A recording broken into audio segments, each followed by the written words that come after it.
She was the first person I called when he proposed to me. She screamed louder than I did. She was the one who helped me pick out my outfit for our first date. She was the one who talked me out of ending things with him during our first big fight. She was the one who knew every single thing about our relationship. Every argument, every sweet moment, every secret. She knew everything, and she used every single piece of it against me. My name is Mia. I am 28 years old. I am a graphic designer from London. And I am going to tell you the story of how I lost my boyfriend and my best friend on the same day to each other. I want to be honest before I start. This is not an easy story to tell. Not because of him. I got over him. But because of her. Because when someone who knows your soul decides to betray you, it does not just break your heart. It makes you question every single memory you thought was real. So let me take you back to the beginning. Maya and I had been best friends since we were 14 years old. 14. We met in secondary school on the first day of year 10. She sat next to me in English class and passed me a note that said, "Your shoes are amazing, where did you get them?" I wrote back, "My mom bought them, I hate them." And we have been inseparable ever since. 14 years of friendship. 14 years of every single milestone shared. First heartbreaks, family losses, career changes, moving cities. We were each other's constants in a world that never stopped changing. I introduced her to Ryan at my birthday dinner 2 years ago. He was someone I had been seeing for about 4 months at that point. I was excited about him, genuinely excited in a way I had not been about someone in a long time. And I wanted my best friend to meet him because that is what you do when someone matters to you. She told me that night on the way home, "Mia, he is crazy about you. I can see it in the way he looks at you. Do not let this one go." I did not let him go. I should have paid more attention to the way she looked at him. The next 18 months were the happiest of my relationship. Ryan and I fell into something that felt real and solid. We had our own language, our own routines. We talked about the future in that easy way that feels like a certainty rather than a dream. And Maya was always there, that our third wheel, our biggest cheerleader, the person we both trusted completely. She came on holidays with us twice. She was at every birthday dinner. She was in our group chats. She knew our inside jokes. She knew what we fought about. She knew exactly what made me insecure in the relationship. I trusted her with all of it. Looking back now, I can see the signs I completely missed. The way she would find reasons to be alone with him. The way she always volunteered to pick him up or drop him off. The way she would bring him up in conversations when he had nothing to do with what we were talking about. The way she started dressing differently when she knew she would see him. I did not see any of it. Because why would I? She was my best friend. The idea that she could do something like that never even entered my mind. It was a Thursday evening when everything collapsed. I had gone to Ryan's apartment to surprise him. He had been distant for a few weeks and I was worried. I had a spare key. I let myself in. I heard her voice before I saw anything. I stood in that hallway for what felt like forever but was probably about 10 seconds.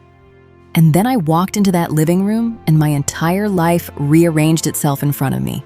I did not scream. I did not cry. I went completely numb. Ryan started talking immediately, explaining, apologizing. I do not remember a single word he said.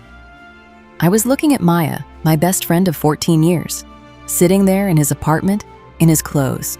She could not look at me. I left without saying anything. I sat in my car outside his building for 40 minutes, completely unable to move. My phone was ringing. Ryan. Then Maya. Then Ryan again. I stared at the screen and watched their names appear and disappear, and I felt absolutely nothing. Like someone had reached inside me and switched everything off. The nothing did not last long. I drove to my mother's house. I walked in the front door and she took one look at my face and opened her arms. And the moment she touched me, everything I had been holding in that car came out all at once. I cried in my mother's kitchen for 2 hours straight. She did not ask me a single question. She just held on. The days that followed were the strangest of my life. People expect betrayal to feel like fire, like rage and screaming and dramatic confrontations. Mine felt like fog. I went to work. I came home. I ate because I knew I had to. I slept because my body forced me to, but I was not really present in any of it. Ryan texted me every day for 2 weeks. Long messages, explanations, apologies. He said it had only been 3 months. He said it meant nothing. He said he did not know how it happened. I read every single message. I did not reply to one. Maya called me once, just once. I picked up. She started crying before she even said my name. She said she was sorry. She said she hated herself. She said she did not know how to explain it. I said, "You do not need to explain it. I understand perfectly." And I hung up. I have not spoken to her since. The hardest part was not the anger. Anger I could handle. The hardest part was the grief. Because losing Maya was not like losing a boyfriend. It was like losing a piece of my own history. Every memory I had of her, every laugh, every late night conversation, every moment she had been there for me, suddenly had a shadow over it. I started questioning everything. How long had she felt this way? Was any of it real? Did she ever actually love me as a friend, or was I just someone she kept close to stay near him? Those questions nearly destroyed me. It took months of therapy before I stopped asking them. My therapist said something that finally got through to me. She said, "Her actions say everything about who she is. They say nothing about who you are. You were a good friend. You were a loyal partner.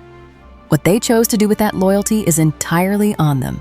I wrote that down and kept it on my phone for 6 months. I'm not going to tell you I am completely healed. I still have moments.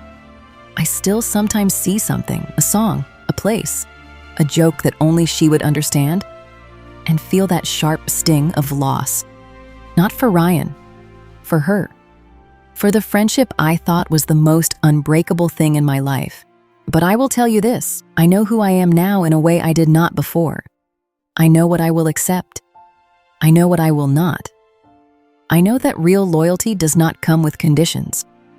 I know that the people who truly love you do not disappear the moment something more convenient comes along. I lost 2 people that Thursday evening, but I found something too. I found out exactly who was left when everything else fell away. And the woman who was left, she is someone I am finally starting to be proud of.